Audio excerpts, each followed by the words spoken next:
नमस्कार साथियों, English reading की क्लास में आपका स्वागत है। आज का जो टॉपिक है, ये टॉपिक है ड्यू टू फ्लड, यानी बाढ़ के कारण। बाढ़ के कारण क्या होता है, इसमें हमें क्या सीखने को मिलता है, ये आपको इसमें पूरा वीडियो को देखने के बाद पता चलेगा, इसलिए वीडियो को पूरा देखिएगा। इस टॉपिक को वर्ड टू वर्ड इंग्लिश से हिंदी में ट्रांसलेट करेंगे और साथ ही साथ लिखते हुए चलेंगे ताकि आपको ज़्यादा याद रहे और ज़्यादा समझ में आए। इसमें जो भी ग्रामर और टेंस का जो स्ट्रक्चर दिया गया है उसे भी समझाएंगे और साथ ही साथ उसे लिख के भी बताएंगे कि उसका स्ट्रक्चर किस प्रकार होता है। ठीक है, अगर आप मेरे चैनल पर नए हैं तो चैनल को सब्सक्राइब कीजिएगा, वीडियो को लाइक कीजिएगा, शेयर कीजिएगा ताकि आप यहाँ से जुड़ के अच्छी तरह से अपना इंग्लिश मजबूत कर सकते हैं। चलिए बिना देरी के हम वीडियो को स्टार्ट करते हैं। देखिए यहाँ पे ड्यू मीन्स होता है कारण। ठीक है, टू फ्लड यानी बाढ़ के कारण। इसका मतलब क्या हो गया, बाढ़ के कारण। हम यहाँ पे इसे लिख देते हैं। ठीक है, बाढ़ के कारण।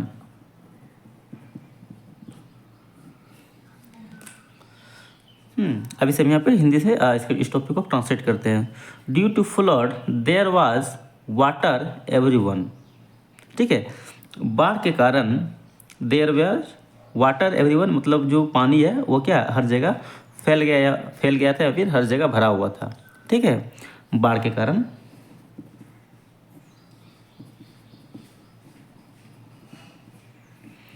देयर, वहाँ पे देयर का प्रयोग वहाँ के लिए भी करते हैं। यहाँ पे क्या है, सब्जेक्ट के जगह पे यहाँ पे देयर का प्रयोग हुआ, इसका यहाँ पे कोई अर्थ नहीं होगा। ठीक है, वाज मतलब क्या था, वाटर मतलब पानी, एवरीवेयर हर जगह। ठीक है, बाढ़ के कारण पानी हर जगह था। ए संत वेंट टू टॉक, एक संत मीन्स क्या होता है, जो साधु होता है उसको बोलते हैं संत। एक साधु, गो मीन्स होता है जाना। गो का यहाँ पे क्या है, सेकेंड फॉर्म है, इसलिए क्या हो जाएगा, गया। यहाँ जैसे कि देखिए, गो मीन्स होता है जाना, गो, वेंट, गॉन। इसको हम लोग क्या करते हैं, प्रेजेंट टेंस में इसका यूज करते हैं, इसको हम लोग पास्ट टेंस में यूज करते हैं, इसको पास्ट पार्टिसिपल के रूप में यूज करते हैं, जिसको हम लोग V3 वाला जो कि पास्ट परफेक्ट के लिए या फिर पास्ट प्रेजेंट परफेक्ट के लिए या फिर फ्यूचर परफेक्ट का जो फॉर्मेशन होता है उसमें हम लोग इसका यूज करते हैं V3 का। ठीक है, लेकिन जब भी हम लोग यूज करते हैं V2 का यूज करते हैं, ये क्या होता है, पास्ट इंडेफिनिट टेंस के लिए यूज करते हैं। ठीक है, तो यहाँ पे क्या हो जाएगा, गो का सेकेंड फॉर्म हो जाएगा वेंट। तो यहाँ पे क्या हो जाएगा, ये कौन सा टेंस हो जाएगा, पास्ट इंडेफिनिट टेंस हो जाएगा। ठीक है, पास्ट इंडेफिनिट टेंस का स्ट्रक्चर क्या होता है, subject plus V2 plus object, यही होता है। ठीक है, सब्जेक्ट के बाद अगर V2 आता है तो क्या हो जाएगा, वो पास्ट इंडेफिनिट टेंस, जिसी को बोला जाता है पास्ट सिंपल टेंस। ठीक है, अब देखिए यहाँ पे एक साधु गया, ये कौन सा टेंस हो जाएगा, यहाँ पे सब्जेक्ट के बाद क्या, वर्ब का दूसरा रूप आया, इसलिए क्या हो जाएगा, ये पास्ट इंडेफिनिट टेंस। ठीक है, एक साधु गया टेक बाथ, यानी स्नान करने। टेक बाथ का मतलब होता है स्नान करना, इन द रिवर गंगा, यानी गंगा नदी में स्नान करने गया। ठीक है, गंगा नदी। यहाँ तक आपको कोई दिक्कत है, अगर दिक्कत है तो कमेंट में बताइएगा, मैं उसके सॉल्व करने का प्रयास करूँगा। ठीक है, वाइल मतलब होता है के दौरान, वाइल का मतलब होता है के दौरान। He was bathing in the river, देखिए नदी में नहाने के दौरान, जब नदी में नहा रहा था उसके दौरान। ठीक है, अब यहाँ पे देखिएगा ये कौन सा स्ट्रक्चर यहाँ पे दिखा रहा है, इसको समझने का प्रयास कीजिएगा। ठीक है, अब देखिए यहाँ पे क्या आ रहा है, सब्जेक्ट आ रहा है, सब्जेक्ट के बाद क्या आ रहा है, वाज वेयर का प्रयोग हो रहा है, वाज या वर का प्रयोग हो रहा है। उसके बाद क्या हो रहा है, वर्ब में ING का प्रयोग हो रहा है, वर्ब में क्या हो रहा है, ING का प्रयोग हो रहा है। याद देखिए, स्ट्रक्चर को याद रखिएगा। ठीक है, जब भी सब्जेक्ट हो, सब्जेक्ट के बाद वाज वेयर का प्रयोग होता है और वर्ब में ING का प्रयोग होता है तो वो हो जाता है पास्ट कॉन्टिन्यूअस टेंस। ठीक है, वो कौन सा टेंस होता है, पास्ट कॉन्टिन्यूअस टेंस, ये हमेशा याद रखिएगा। ठीक है, यदि अगर सब्जेक्ट रहता, सब्जेक्ट के बाद वाज वेयर की जगह पे क्या है, इज, एम, आर का प्रयोग होता है और उसके बाद वर्ब में अगर ING का प्रयोग होता है तो वो कौन सा हो जाता है, प्रेजेंट कॉन्टिन्यूअस टेंस। ठीक है, वाज वेयर का प्रयोग हुआ तो पास्ट कॉन्टिन्यूअस, अगर इज एम आर का प्रयोग हुआ और वर्ब में अगर ING का प्रयोग हुआ तो कौन सा हो जाएगा, प्रेजेंट कॉन्टिन्यूअस टेंस। ठीक है, तो यहाँ पे कौन सा हो जाएगा, सब्जेक्ट है, सब्जेक्ट के बाद क्या है, वाज वेयर का प्रयोग हुआ, उसके बाद वर्ब में आईएनजी का प्रयोग हुआ है, तो कौन सा टेंस हो जाएगा, पास्ट कंटिन्यूअस टेंस। ठीक है, वह नहा रहा था इन द रिवर, यानी गंगा नदी में, मतलब नदी में, वह नदी में नहा रहा था। ठीक है, यहाँ तक कोई दिक्कत नहीं होना चाहिए। अब यहाँ पे देखिएगा, सब्जेक्ट के बाद क्या है, वर्ब का सेकेंड फॉर्म का यूज हुआ है। तो अभी मैंने आपको जस्ट इसी वीडियो में बताया है कि सब्जेक्ट के बाद क्या था, वर्ब का अगर सेकेंड फॉर्म होता है तो वो कौन सा हो जाएगा टेंस, पास्ट इंडिफिनिट टेंस, जिसको हम लोग कहते हैं पास्ट सिंपल टेंस। ठीक है, वह देखा, वह देखा ए स्कॉर्पियन, यानी एक क्या बोलता है इसके, बिच्छू। ठीक है, उस नदी में क्या, एक बिच्छू को देखा, फ्लोटिंग, बहते हुए in the stream of water, यानी धारा के, जो पानी है, पानी की धारा में बिच्छू को बहते हुए देखा। स्ट्रीम मिस होता है धारा। ठीक है, का या फिर की का सेंस यहाँ पे होगा, ऑफ मतलब, और वाटर मिस होता है पानी, पानी की धारा में बहते हुए देखा। उम्मीद करते हैं यहाँ तक आपको समझ में आया होगा। आगे देखें, अब आगे देखिए तो क्या आ जाएगा, द साधु टायर्ड, मतलब साधु ने क्या, कोशिश किया। अब यहाँ देखिए, ट्राई मिस होता है कोशिश करना, TRY, ट्राई मिस होता है कोशिश करना, इसी का ये क्या वर्ब है, V1, V2 और V3। अब देखिए V2 क्या हो जाएगा, TRIED, ट्राइड, TRIED, ट्राइड। ठीक है, ये V2 VT होता है।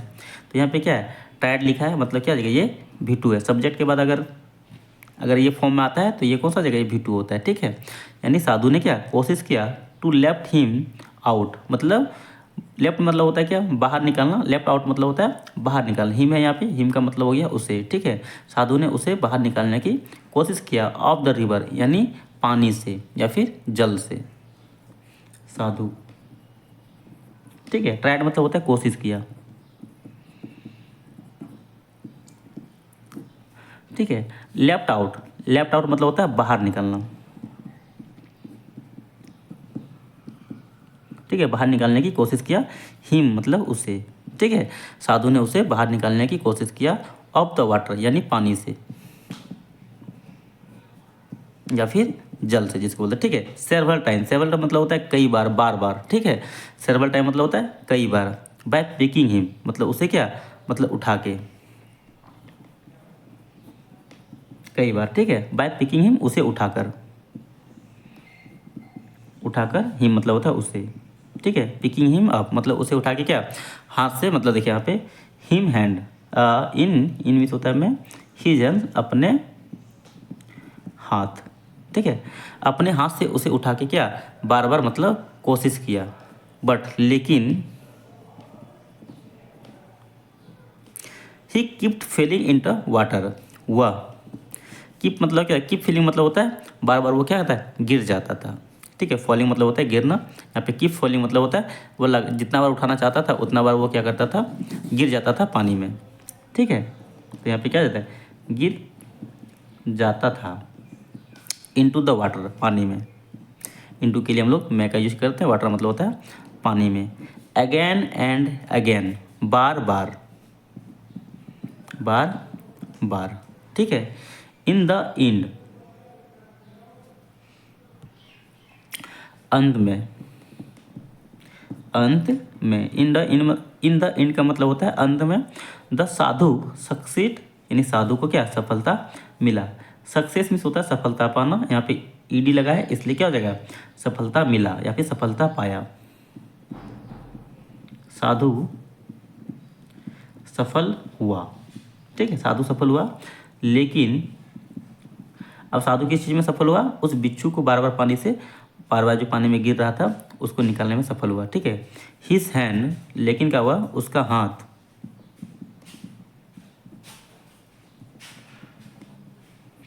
बाज ब्लेडी मतलब क्या था, मतलब उसका लूलुहान हो गया था, उसको बोलते हैं ब्लेडी, यानी उसके हाथ में क्या, बहुत ज़्यादा खून लग गया था। जो स्कॉर्पियन जो उसके हाथ में जो डंक मारा उसकी वजह से क्या हुआ, उसके हाथ में बहुत ज़्यादा जख्म हो गया था, इसको बोलते हैं लहूलुहान। ठीक है, लेकिन उसका हाथ क्या था, बहुत ज़्यादा लहूलुहान था। ठीक है, अब आगे देखते हैं कहानी को और समझते हैं। ठीक है, व्हेन जब, द मॉन्क केम आउट, जो साधु था, मॉन्क मतलब भी होता है क्या, साधु, ठीक है। जब साधु केम आउट मतलब क्या, बाहर आया, बाहर आया, ठीक है। जब साधु बाहर आया, the people standing on the river bank ask the reason for the incident, जो लोग, ठीक है, standing on the river bank यानी क्या, खड़ा था, खड़ा था, ठीक है। ऑन मतलब होता है पर, द रिवर बैंक यानी नदी के किनारे, नदी के किनारे, ठीक है। यानी जो लोग, जो नदी के किनारे खड़ा था, आस्क मतलब क्या था, पूछा, ठीक है। The reason for the incident यानी घटना के बारे में, इंसिडेंट में से होता है घटना, और फॉर मतलब क्या था, के लिए, रीजन मतलब होता है कारण, ठीक है। घटना के कारण मतलब क्या, पूछा। अब आगे देखें तो घटना के बारे में क्या, बड़ा ही मस्त साधु ने जवाब देता है। द सेग रिप्लाई यानी साधु, ठीक है। संत लिखा है, स्लेग लिखा है या फिर मॉन्क लिखा है, ठीक है। इन सभी का मतलब होता है साधु, ठीक है। साधु ने क्या जवाब दिया,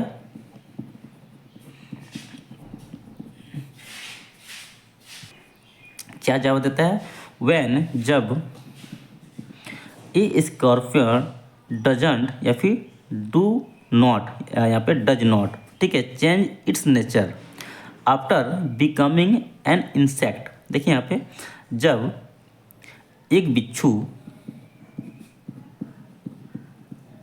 ठीक है, does not change, does not मतलब क्या, नहीं सकता है, नहीं सकता है, ठीक है। चेंज मतलब क्या, बदल,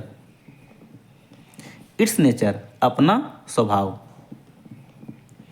अपना स्वभाव, ठीक है। जब बिच्छू अपना स्वभाव नहीं बदल सकता है, after becoming an insect, after मतलब क्या था, के बाद, बिकमिंग मतलब होने, ठीक है। एन इंसेक्ट मतलब एक कीड़ा। अब यहाँ पे समझिए, अब देखिए यहाँ पे कितना बढ़िया उत्तर जवाब दिया, ठीक है। साधु ने कहता है, जब एक बिच्छू, ठीक है, अपना स्वभाव नहीं बदल सकता है, एक कीड़ा होने के बाद भी वो अपना स्वभाव नहीं बदल सकता है, तो या फिर तब, वाई शुड क्यों चाहिए, क्यों चाहिए, ठीक है, आई चेंज माई नेचर, अपना, आई चेंज मुझे बदलना, माई नेचर यानी अपने, मैं बदलूं, ठीक है, मैं बदलूं, माई नेचर मतलब अपना स्वभाव। अब यहाँ पे इसको समझिएगा, ठीक है। अब यहाँ पे देखिएगा उत्तर, साधु ने क्या जवाब देता है कि जब एक बिच्छू कीड़ा होके अपना स्वभाव नहीं बदलता है, तो मैं क्यों बदलूं, ठीक है, अपना nature, after becoming a human beings यानी के बाद, ठीक है, के बाद, बिकमिंग ए ह्यूमन बींग जब हम क्या बोलते हैं इसको, जब हम एक ह्यूमन बींग्स हैं यानी मानव प्राणी है, ठीक है, मानव प्राणी होने के बाद हम अपना नेचर क्यों बदलें, जबकि जो कीड़ा है, मतलब जो बिच्छू है, वो कीड़ा होने के बाद भी नहीं बदल रहा है, तो हम अपना मानव होने के बाद अपना नेचर क्यों बदलें, ठीक है, यही बता रहा है। अब यहाँ पे देखिएगा, होने होता है, ठीक है, ए ह्यूमन बींग मतलब मानव प्राणी, एक मानव प्राणी,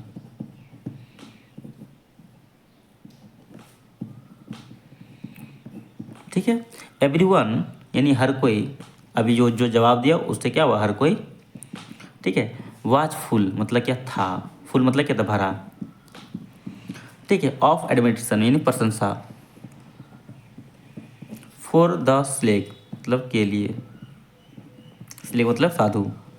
अब देखिए यहाँ पे, वहाँ पे जितने भी जो लोग थे नदी के किनारे, वे सभी लोग क्या हुए, प्रशंसा से क्या पूरा भरा हुआ था, यानी पूरा आनंदित था, पूरा खुशी था, ठीक है। उम्मीद करते हैं वीडियो आपको बहुत कुछ सीखने को मिला होगा, इसलिए कहते हैं कि अपना स्वभाव जैसा है वैसे ही बदलें, जैसे आप हैं वैसे ही दुनिया में आपको एक्सेप्ट किया जाएगा। हाँ, लेकिन अपने स्वभाव में गलत आदतों को उसको बदलने की प्रयास करें, ठीक है, और अच्छी आदतों को अपनाएं, क्योंकि हम ह्यूमन बींग्स हैं, इंसेक्ट नहीं है, ठीक है।